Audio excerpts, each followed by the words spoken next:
I thought a good place to start actually would be to hear the origin story of your books.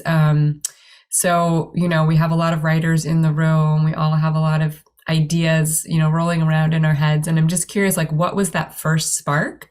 And then when did you realize, oh, this is going to be a book and I'm actually going to make this book happen? And it could be I know that you have, a number of different books out there, but just you could start with, you could speak to any book that you would like to share your current project or previous book. And I don't know, Carina, do you want to start us out again? Sure. Actually, the thing that I read from tonight was the first. In the book, it's the third chapter, but it was the first part of the book that I wrote. And I had the idea for that essay before I had the idea for the book as a whole, The Other Island. And it was kind of one of a few different essays that were sort of tumbling around in my mind, unconnected, that had to do with like different elements of Puerto Rican culture, but I hadn't kind of grouped them together in my head in that way.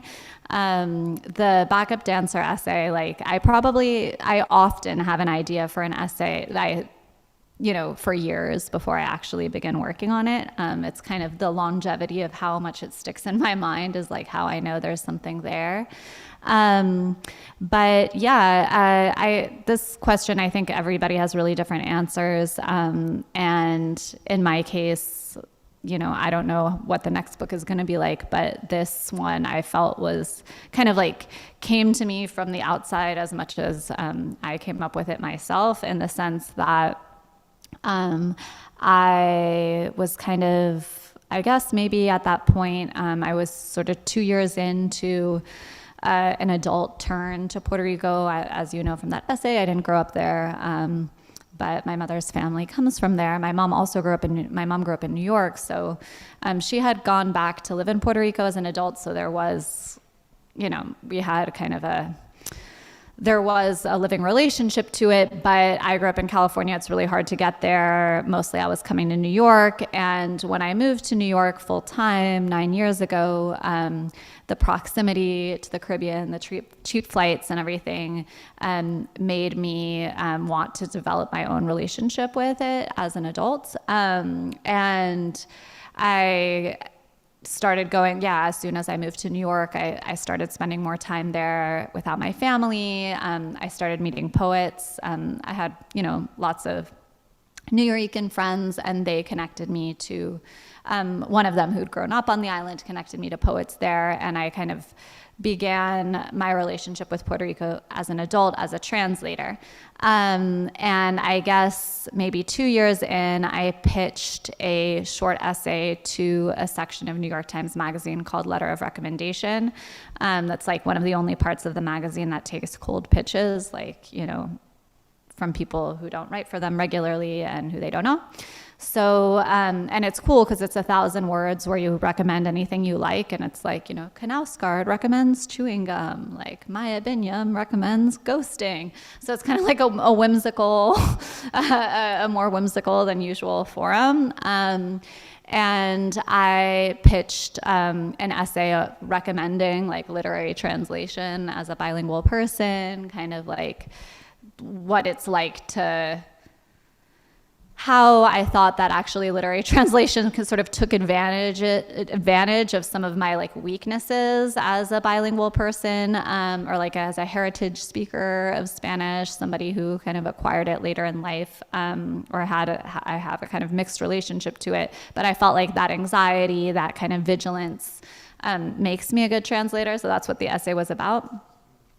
And it just was crazy timing. Like I had pitched it August 2017, and then when it was in revisions, Hurricane Maria happened. And so my essay like ended up, even though it wasn't about the hurricane, it was about translation. It ended up, it was about translating a Puerto Rican poet, and it came out a couple of weeks after the storm. And I think there was a lot of, I don't think I know, there was a lot of kind of disaster capitalism in the culture industry as well as everywhere else. And agents were all of a sudden like, oh my God, like crazy, we have no Puerto Rican writers. So I started hearing from agents in a way I hadn't before, even though I had been writing at that point maybe 4 years, or no, maybe 3 years, but I'd been publishing a lot in those 3 years. So when agents it was by far, New York Times circulation is crazy compared to other places I'd published, even like the New Yorker online, like does not compare. And so I think it was the combination of the venue and the timing that brought me into contact with agents. And, they wanted a Puerto Rico book. And in my mind, I was like, I don't have a Puerto Rico book, or maybe I do, but if I, insofar as I'd thought about that, I kind of imagined it I felt I was at the beginning of a journey, which I was. But little did I know I could spend many years working on this book, so no problem.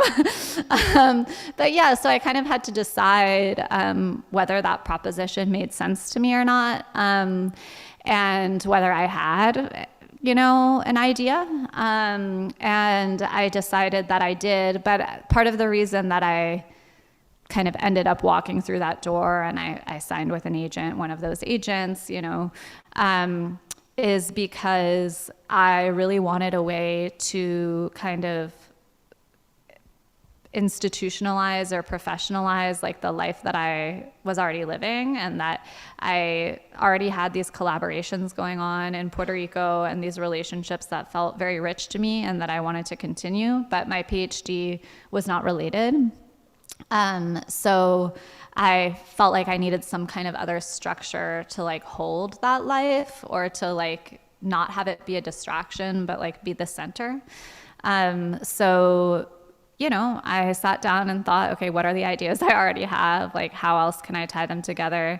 But I knew, and I was correct, that it was going to be a project that kind of was shaped by the experience over the next several years, which ended up being so eventful in Puerto Rico's political history. So the kind of research topics and the things that I wanted to investigate are sort of set against this backdrop of what's been going on in the island since 2016 or so. So yeah, by the time it comes out, it'll probably like be 10 years, not since I sold the book, but since I sort of like began the exploration that the book chronicles. And that's how it went down. So yeah. Thank you. That's always very comforting when you hear that someone has a project for 10 years. I think we all... I had to do my PhD. Yeah, that's great. Thank you. Thank you. And when is it coming out? Do you have a pub date? Sorry. We don't. I just am now handing in the second draft. So it's either late 2020, it's either winter 2024 or early 2025. Great. So yeah, it's a year from like when you send it to press. So I guess that's that. Yeah. I appreciate your patience.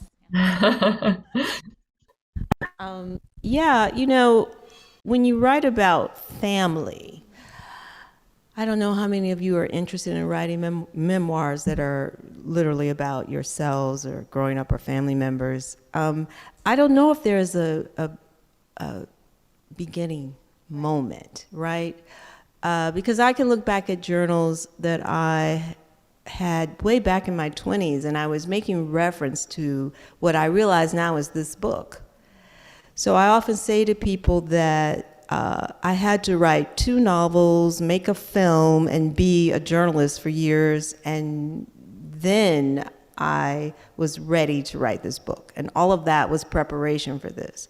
Even though, obviously, it's about my mother, she was in my consciousness both when she was alive and after she passed. I wanted to write about her when she was still living, and I was going to figure out a way to not mention the fact that she was a numbers runner. And then it became really clear to me that I could not write about her.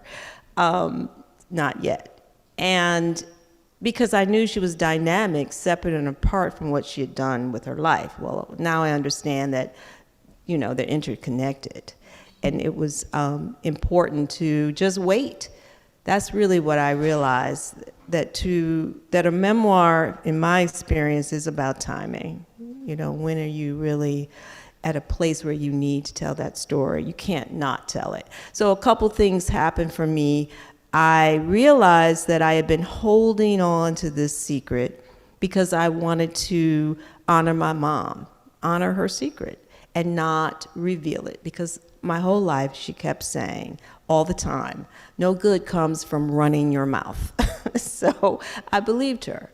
But this weird thing happened as I got older and I began to mature, and I had a weird feeling about keeping that secret. Suddenly, it felt as though I was keeping the secret not to honor her, but because I was ashamed of her. And I wasn't at all.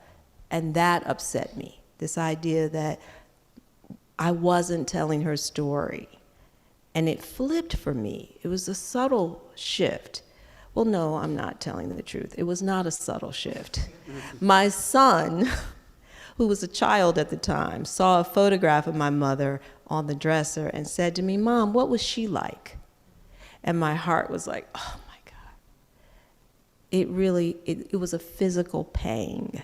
I mean, I responded. I said, oh, she was amazing. But really what I understood in that moment was I had done such a good job of keeping my mom's secret.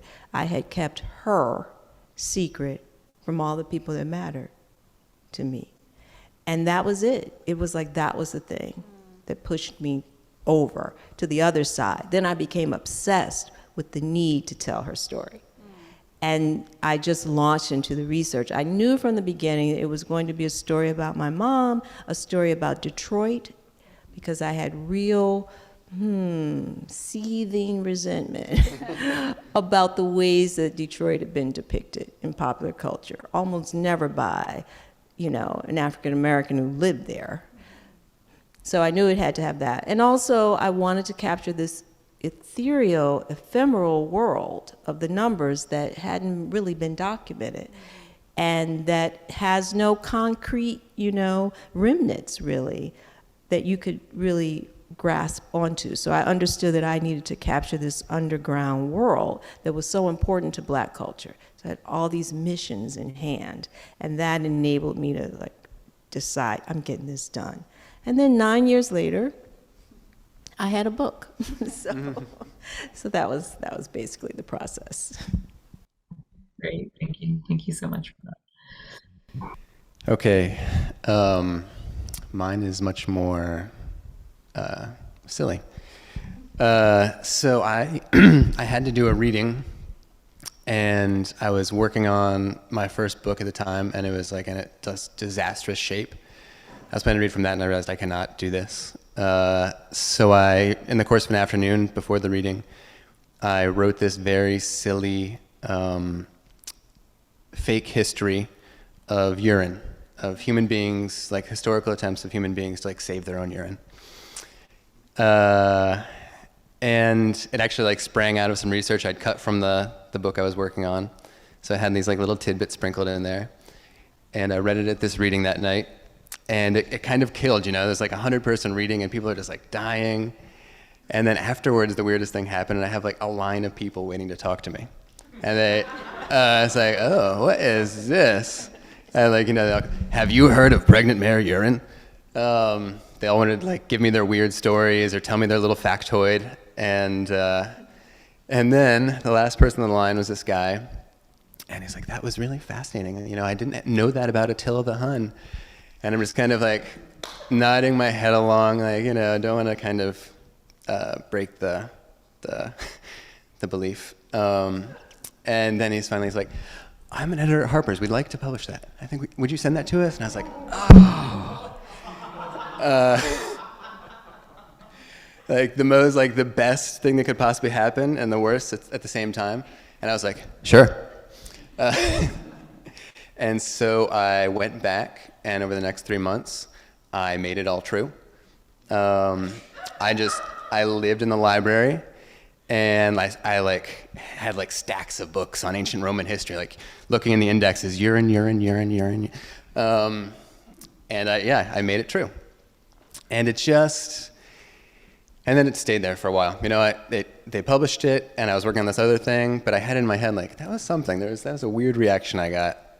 And then, 9 years later, when everything else I'd finished up with all that, and I was like, now what? Maybe urine. And just put together a proposal kind of based on that and a couple of other chapters that I had put together, and that was it. Yeah. Wow, great. Very, very diverse subject matters in your work. It's great to hear the range. Part of the premise for this evening was to talk about creative nonfiction, like, as a thing. And I don't know about you, I feel like it's a really weird category as someone who studied creative nonfiction and writes creative nonfiction. And of course, our MFA here has this creative nonfiction track. But I think in part it's a weird category because nonfiction itself is a strange way to talk about writing. We're defining it by what it's not, the fact that it's not fiction. And I think that is maybe unique to the English language, how we frame it that way. And sometimes I think creative nonfiction has been this attempt to kind of rescue, memoir and, narrative essays and lyric essays from what otherwise, is perhaps more dry technical writing. But still, I think for people like outside of that world, nobody ever knows what it is when I tell people I'm writing creative nonfiction. I would just be curious for your relationship to that. Like, do you consider your work to be creative nonfiction? Do you care? Is that important to you? And I know each of you also have written a lot of different forms, poetry and translation and journalism and criticism. So I guess I'd be curious to hear about your relationship to creative nonfiction, but perhaps also just a bit about form and your relationship to the different forms that you write in. And anyone can take that first.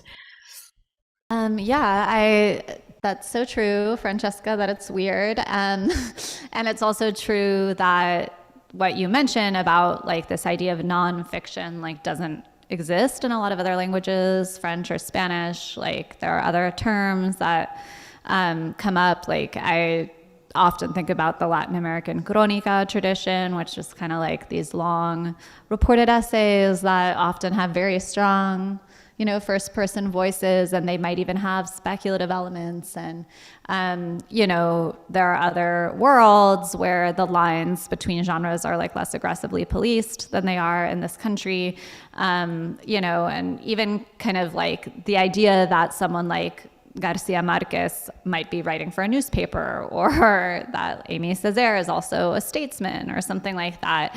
And I definitely feel like more affinity with that kind of more diffuse or I don't know how to say this, promiscuous kind of relationship to form. But that's not like how our economy functions. I don't relate to the phrase creative nonfiction that much because it doesn't sound like I'll be paid well if I use that. I feel like, okay, yes, maybe in certain contexts, like in the academic context, if you're going to teach in an MFA, you can say, I think of it as kind of strategic about how I frame my work in a given moment. Like, okay, if it's an MFA program at a university, I can say I do creative nonfiction. I can say I'm a journalist if I'm trying to get access to a show or a source, I can say I'm a critic if I'm pitching, book forum so I think, but it's not how I think of my own writing. I think of myself as a writer, period. And it's usually the work itself, sort of the work itself that suggests a form to me. But that's also a little bit of a romantic notion that it's fully an organic relationship between me and the work, finding our way towards a form, because especially as I've been kind of learning to write, quote, magazine journalism, magazine features over the past 5 years, and that's my main, source of income now. I have noticed how easy it is for me how now the how is it that everything I write wants to be a 7,000 word essay that mixes reportage, memoir, and whatever. So I am starting to feel a little bit of the way forms can kind of like limit your imagination without you noticing that that's happening. Like even as others say that you're doing something exciting with the form, and even you yourself may feel that in moments. But I think it's really good to keep an eye on how like the sort of like our negotiations with the market or with audience and stuff shape our work. Not that that's always negative. I did last week, or 2 weeks ago, I wrote and published a poem for the first time in like 6 or 7 years. I started as a poet. It was really exciting. I got a commission from MoMA to like write a poem about a painting. And that kind of, it made me feel more alive to the ways that I had gotten kind of stuck in the forms that I use more regularly now, because I felt the absence of the guardrails. You know, I felt like, and especially because I hadn't written poetry in a long time, those guardrails also didn't feel like they were there. And that was kind of thrilling. But what I do appreciate the kind of accountability to quote reality that like nonfiction asks, the kind of notion that like the world is full of enchantments, like quote as it is, you know, and that you know, is more wonderful than anything you could invent, and more infinite. So that's something that is a loyalty that I feel to nonfiction, even though, you know, I mean, I studied under Saidiya Hartman in my PhD, so definitely super influenced by her approach to the archive, ideas about critical fabulation. But I think nonfiction has room for fantasies. It has room for dream. It has room for things that didn't happen. There's this Jean Valentine line from a poem that I really love where she says, "Are all the things that never happened okay?" And sometimes I think about that when I'm writing creative nonfiction. I don't know. That's so complete. I'm not sure I have a lot more to add to that. I guess I would say that because I did train, I got my master's in journalism. I was a newspaper reporter and then a magazine writer. I really respect the term creative nonfiction because it does define itself against what it's not, and that's fine for me. As someone who also has written fiction, I really appreciate that the attempt to create a world that a reader understands really happened, but to use the techniques and the devices of creative writing so that that person is compelled by what they're reading is it can get really difficult to determine how you do that and not make up things, right? And so I like the sort of clarity of the term because I am that person who believes if you call this memoir or creative nonfiction, that you are attempting to the best of your ability to capture what really happened. And again, that doesn't mean there's no invention involved, because there is. The minute you craft an experience that already happened, you are making choices, right? To present it a certain way on the page. But I like the idea of the integrity. You're right, you know, what really happened is incredible and hard to convey in a way that doesn't just sort of take the easy road. It's easier to make something up than it is to really capture what really happened in a way that compels. It just is. And I find that really exciting. And I love the idea that this whole way in which we're all now weaving reportage and memoir and social history, I love that fabric because that's how life is. And again, it's much harder to do it well than people might imagine. And I am never going to be cynical about that. When you pull it off and you master it, you've done a service. You know, you've helped someone to understand that the experience had context.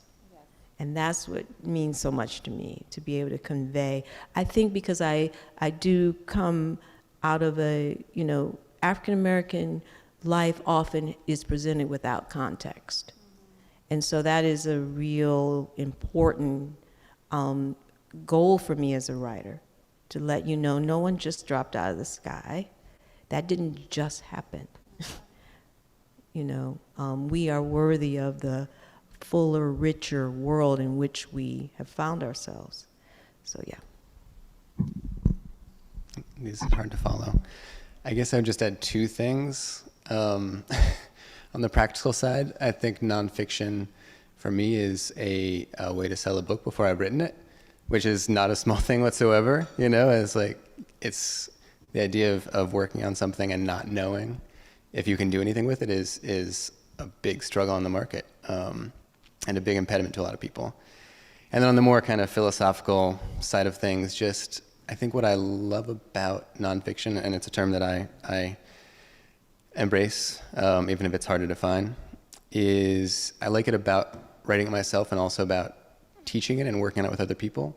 But the being accountable to your own voice, you know, having to, I feel like a lot of times, you know, you have an undergraduate who comes in with this idea like, yo, you can just be honest, you know, just be myself, be yourself.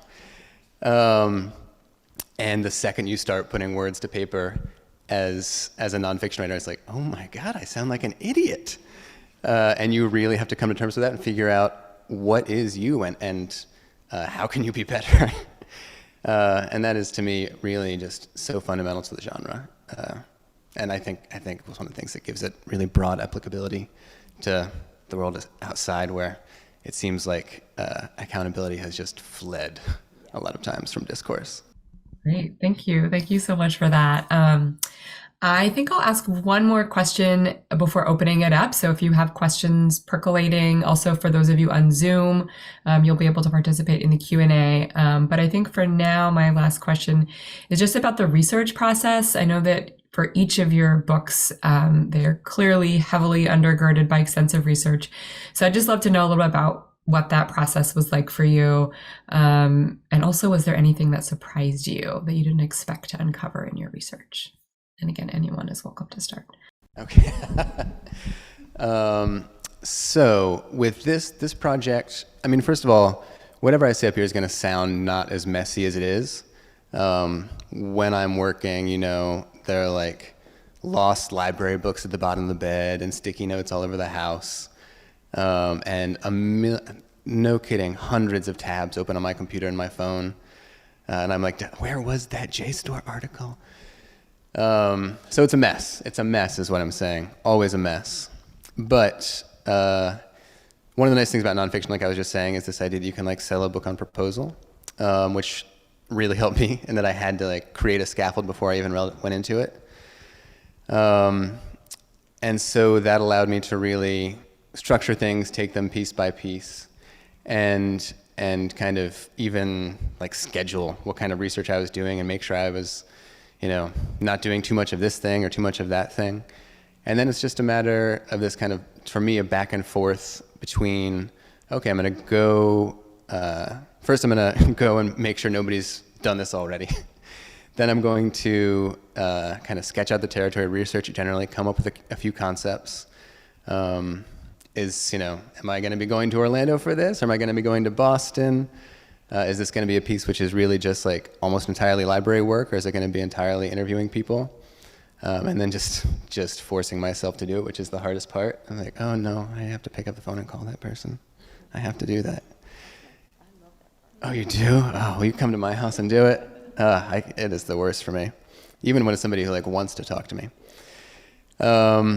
And yeah, and then it's, you know, it's this kind of back and forth between the writing and the research. You do a little bit, you write a little bit, you do a little bit more, you write a little bit more, and eventually you say, I can't do anything else. Yeah, I think writing, again, about family and your own life is a little specific. I'll tell you a bit about my own process, and then the thing that surprised me when I was writing this book. I'm writing a book also now, another memoir about my sister.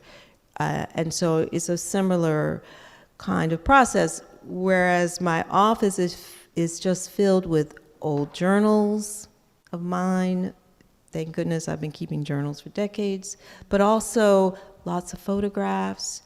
I'll have letters, that in this case that, I wrote to my mom and she wrote to me, or that my sister and I shared with one another. I have documents. I'm always astonished by what a dry document can reveal. Like that has just been repeatedly surprising for me, whether it's, you name it, just an official document or, a receipt even. It's incredible, the information that you get to understand and how it helps you learn about someone. I found I found a GED test that my mother had taken. And when I saw the date, I realized she was a new grandmother at the time. I knew she had graduated from high school, but I couldn't understand why she had taken this GED test. And then I saw like her math scores were like off the charts. Wow, yeah. And I was like, oh, 97th percentile, I get that, But it was another way to understand her, and that's what documents do, right? But anyway, the big surprise for me was that I was contacted by a scholar who was getting her PhD at Wayne State University, and she heard I was writing this book, and she was doing her dissertation on the numbers in Detroit. What? And she said to me, I would love to interview you about your mom, because I don't have anyone representing that period in the book, the 50s, 60s, 70s, and also, given who your mom was. And I was like, I know who she was, but what do you mean by that? She said, don't you know? I was like, don't I know what? Your mom, she was the highest ranking woman in the city doing what she was doing, and no one had ever done it before. No other woman had ever done that before. I was like, what? And I mean, it's that crazy moment when it's like my mother, and she was telling me this. So she said to me, if you let me interview you, I'll share all my research material with you. And I was like, that sounds like a really good deal.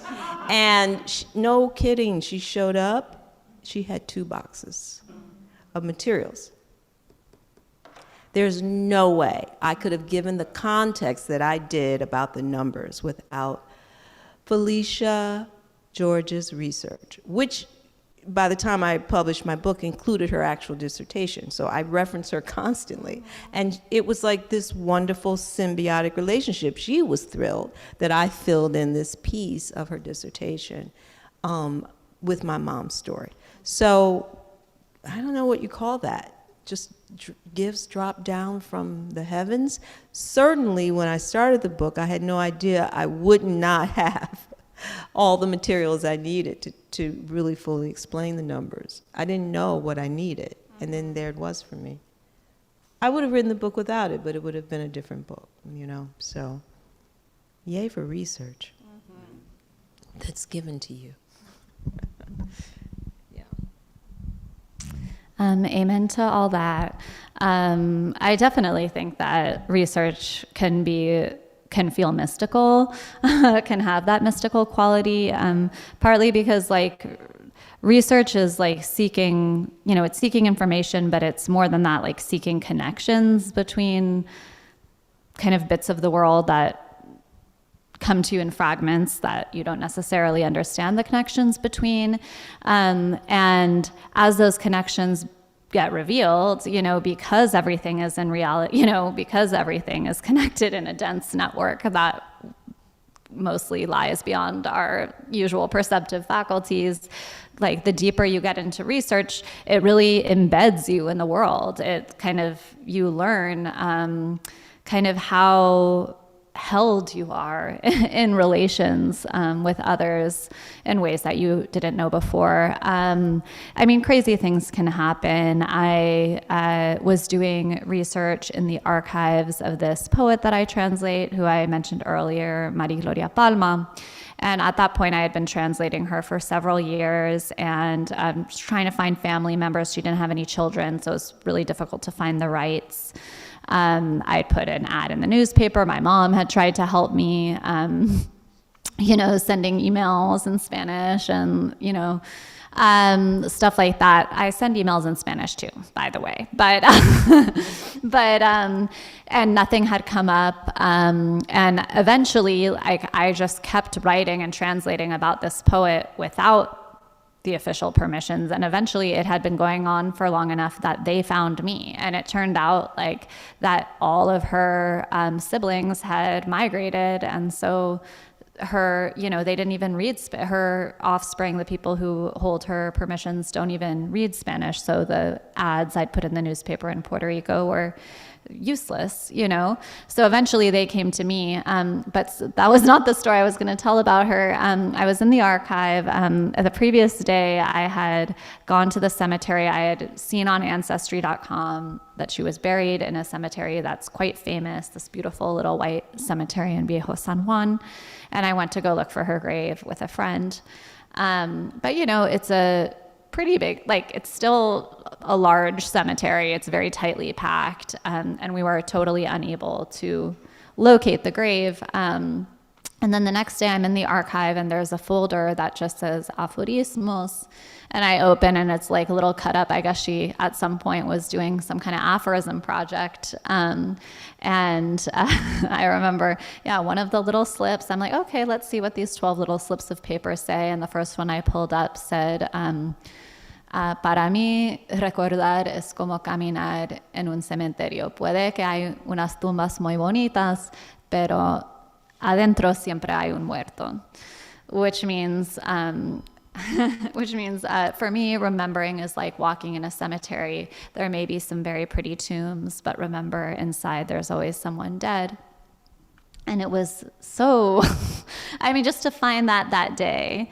And it was kind of both felt almost like a rebuke, to me. Kind of remember that while you're in your romance of recovery, this was a real person and she's dead, but also it was her talking about her own way of thinking. It was her actually rebuking herself, so it was also a moment of kind of affinity with this person that I was never able to communicate with directly.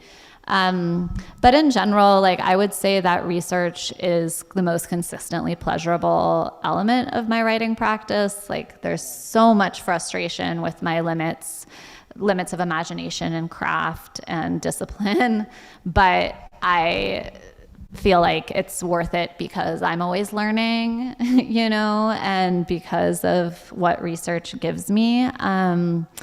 And, especially there's a way that even having a writing project or the idea of research can enchant experiences that otherwise would be very boring or painful.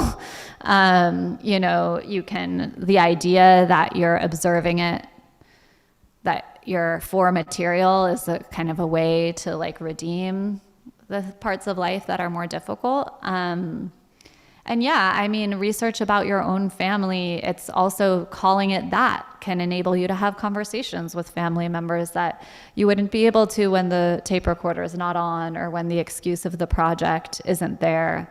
So I think of it as a kind of, a strategy for living that's been such a gift for me. Mm-hmm. Well, thank you. Thank you each. I'm going to go ahead and open up the floor to questions. Hi, my name is Sandy Jimenez. I'm in the biography and memoir program. And I just have a sort of, you guys were so informative. I don't have many technical questions, just a sort of anecdotal question about maybe what's the biggest thing you would do differently, after taking on these big projects. What was your biggest takeaway about what to avoid in terms of research or in terms of the process? Something you could share with us. What about what other people should have done different, give you more money? No, I'm kidding. Do you have any answers to that? Not yet.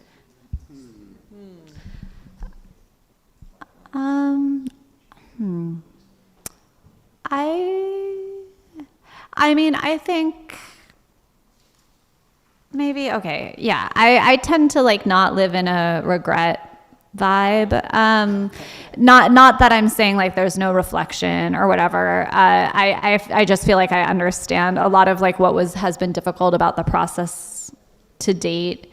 It's like hard for me to like recriminate myself for how I responded to those difficulties, but I will say just kind of like some tips for myself and others, like something that I feel like I learned a little belatedly with regards to journalism, and it applies to the book as well, is like how valuable it is to write out an experience quickly after it happens. Like even if you don't feel like you understand the meaning of it or are not ready to do a real draft or whatever, like within 48 hours of going to the cave or having the conversation with your cousin or whatever it is, like really just like writing it out in a rough way with all the sensory details that you can remember, like without like a lot of meta narrative about like, is this good material for my book? Just kind of like having the kind of journaling practice that you're talking about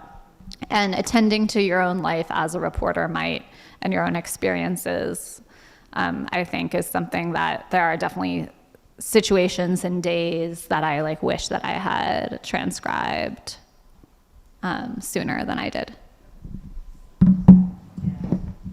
That makes me think of something that's really technical, but I think it's really helpful. With the memoir about my mom, I interviewed at least 24 people. And initially, I was attempting to transcribe those interviews on my own because I wanted to hear that person's voice in my ear, and you know, I thought this would really work. And then it became unwieldy, and I put it aside. I put those interviews, as you're saying, I sort of didn't attend to them right away. I just was working on other aspects of the book, and so the interviews were recorded and just sitting there. And finally, it dawned on me, you just have to pay a transcriber. And, you know, that seems so obvious now, but I didn't understand that at the beginning. Somehow it felt like because it was my family and this was my connection that I needed to do that myself. And then I realized, no, you don't. So it's a important thing, I think, to also work into your budget. Like, you know, if you are getting an advance or you're getting grants, that's a big piece of it, right? When you're doing this kind of work, to really make sure you have someone helping you transcribe. So, yeah. Yeah, this, I don't know if this qualifies as a grid either. I think it's more like tips for yourself category. But so I've got two things. One, this is, I think maybe dramatically strange, but I started writing interviews and descriptions before I do them. Just like imagining, trying to get myself ready for it. Like it kind of gets me alert to what I need to pay attention to. You know, it's not like I'm not doing like 30 pages of this, but just kind of like sketching out, walk in the door, blah, blah, blah. Remind myself, you've got to be present for this moment, pay as much attention as possible. And the other thing I do now is I don't think about anything before bed, which seems like it should be obvious, but boy, that, it doesn't always work, but yeah. It's amazing. It just, everything seems so intractable in like the hour before bed. Yeah. Hello. I have a question for all of you. I wanted to know what was most important in deciding your intended audiences for each of your works. How did you conclude that? Was that easy for you to decide? I just wanted to know your thoughts on that. So this is just wondering how we thought about our intended audiences, basically. Yeah. Okay. Mm-hmm. And any processes that you had to, any ways to eliminate, like what was most important in deciding your intended audiences? Yeah. I don't know if I have a good answer for this one, but I just think about what I would find entertaining. And, you know, imagine talking to and do a lot of talking to friends and family throughout the process. You know, in the way that like a stand-up comedian would go out and do crowd work or something. And just kind of seeing what resonates with people. What's the fact that everybody's like, oh my God, really? Or what's the little anecdote that really seems to catch people's attention? So it's more of like a piecemeal approach to audience. I don't have a good ability to think of, oh, I'm going for the people who like, I don't know what, yeah. I don't have a good idea of like who is actually out there, but maybe you all do. I really think that your first audience really is those editors that you are attempting to pitch your story to in the proposal form. So that's the first audience. And it's really about figuring out what you're saying, what you came to say, and making sure you're saying it that way so that those who are interested in the work they know what they're getting, and you know what they expect. Like, that's important, I think. With this book, where I'm writing about my mother's illegal business practices, I had to be very clear that editors were not assuming they were going to get one kind of book, and make sure they were clear about the book I was delivering, because, there were many who passed because they wanted that other book, right? And so I think that is super important. And then the larger audience that I was writing for was anyone who had the question in their mind, why in the world would she do that with her life? How could her mother have done this illegal thing? So that was it. I was just writing to answer that question in its fullness. And I think that that's something I tend to do. I tend to start with a question I'm answering, and that's the audience, the people who want to know the answer. I think part of what's exciting to me about writing is like not determining my audience in advance, like the surprise of the person I couldn't have imagined reading. That kind of intimacy with strangers is always what's so exciting to me about reading, that I can be reading, a Tunisian novel from the 1960s, or, an Italian feminist or something, and it feels as if we're understanding each other, So I would say that, but I definitely think there is that difficult kind of moment that's like between the kind of selling of the idea that Bridgett was talking about, and kind of once you move beyond the selling, not that you're ever totally entirely free of it, but like in the book itself, I think I definitely, there's a reason that I'm not an academic writer, that I didn't pursue that form of scholarship, in the sense that I really do believe that reading is for everyone, and that I want anyone who picks up something that I write to be able to access it. And I also want anyone to be challenged. So I want it to be, as challenging. I think I want the challenge to exist for anybody, no matter what their level of education or cultural position is. I want them to find something that they don't understand, that is mysterious or foreign, or, so I think about both that kind of open invitation and the kind of seduction required to deserve an audience, to bring an audience in. And I also think about how to engage the audience in such a way that they're working for that relationship too, that there's some kind of reciprocity in that encounter, because it's hard for me. So. One thing, actually. I think Bridgett brought up a really great idea. That I feel like is one of the things that doesn't get talked about enough. You're talking about how your editor is your audience, but there's a whole series of audiences, right? First there's agents, then editors, then publicists, then the sales force of the publisher, and then booksellers, and then only then do you actually get to actual readers. And each one of those is a little, you need to tweak each one and adjust your concept to them and make sure you're being clear, like you said. So I think that's something that was utterly off my radar before I went through it. Yeah, they don't tell you that. Nobody does, yeah. Okay, hi. I just have a quick question for all of you guys, because it all sounded like you guys when you guys were talking about the, I guess, selling it.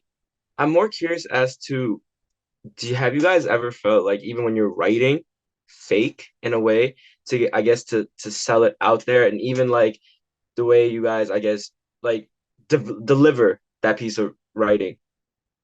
Do you actually speak from heart, or don't take any offense? I don't mean it like offensively, like, but do you guys actually like feel like it's you, or is it the way that you write to get that audience? Is what I'm asking, if that makes sense. I feel authentic every day of my life, Victor. No, it's really weird. It's like with I'll just, I guess, give a quick example. Like, I did a book tour with the first book, and that involved, for some reason, my publisher was like really stuck on a bunch of radio interviews, which was great. But you learn, you like immediately within the first 5, you get your like talking points. You get your feel for it. It's going to be, okay, I've got my 5 fun stories or crazy stories that I can tell in response to any question, and you just do that again and again and again in different media markets.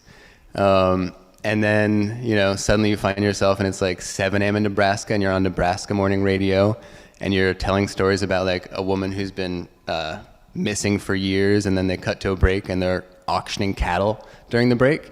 And it's like, what is going on? Who am I? How did I get here? And you totally kind of get lost in the machinery of it. I don't think that has to take away, though, from the authenticity of the act or what you do. You just try to be present and continue to offer people this idea of what the book is and who you are and what it can be. There's this, I go back to this, there's this Yeats line all the time that I go back to whenever I start feeling totally fake, which is, we can make our minds so like still water that beings gather about us, that they may see it may be their own image, and so live with a stronger, perhaps fiercer sense of life because of our quiet. And I just like, anytime I'm like on a commercial break in an interview, I'm like just saying that to myself over and over again. Because if Mr. Rogers can do it, we can do it. That's my belief. I think I'll just kind of repeat something I pointed out earlier, that not everyone was interested in this book in the way that I was determined to write it. I think that if you make compromises and then you don't love what's between the pages of the book you wrote, you've failed. Mm-hmm. And I have been published by a major publisher, I've been published by a small publisher, but everything I've published has been what I wanted it to be. That's not the same as not having your editor's influence, but you determine what you're writing. You determine what you've come to say.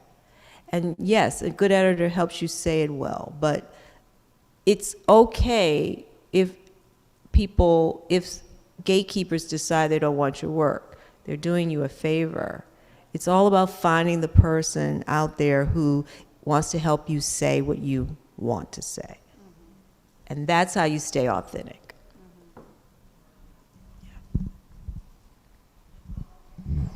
I completely agree. To me, there's like no point in being a writer if you lose that. I don't want to be published saying something that I feels like what someone else wants me to say. There's not enough fame and fortune in it for all that. For that kind of like the point of writing is like to be able to defend that kind of integrity, I think, and have that standard of honesty like with yourself and the world. I definitely think that, as like Cutter, you were saying about all these different forms that the proposal, the pitch, whatever, that stand between you and the publication of a book in particular. Like there are ways that I phrased things in the proposal that I do find cringe. But the proposal wasn't published, so it's like I kind of felt able it didn't feel good all the time. And there were limits to what I was willing to do, even in the proposal, ways that my agent wanted to frame the book that I didn't feel comfortable with, and lines that I drew. But it was still more kind of hyperbolic and like kind of like simplified and like commercially than I wanted it to be, the proposal itself. But I think that the samples of my writing, I really tried to be careful to choose an editor who I felt like understood me as a writer and, again, knew what they were getting. But yeah, I think the pressure to like conform to certain stereotypes or kind of categories of stories that are pre-existing in like the American mind is great, and it's important to resist that pressure. But yeah, I mean, I think you have to think about, you know, what is the thing that appears with my name on it, and not everything does. You know, the pitch email will not be published, the proposal will not be published. So there are sometimes compromises that you make along the way that are in forms like that are not maybe like this sentence is, you know, issuing from the bottom of my very soul. Yeah. Thank you.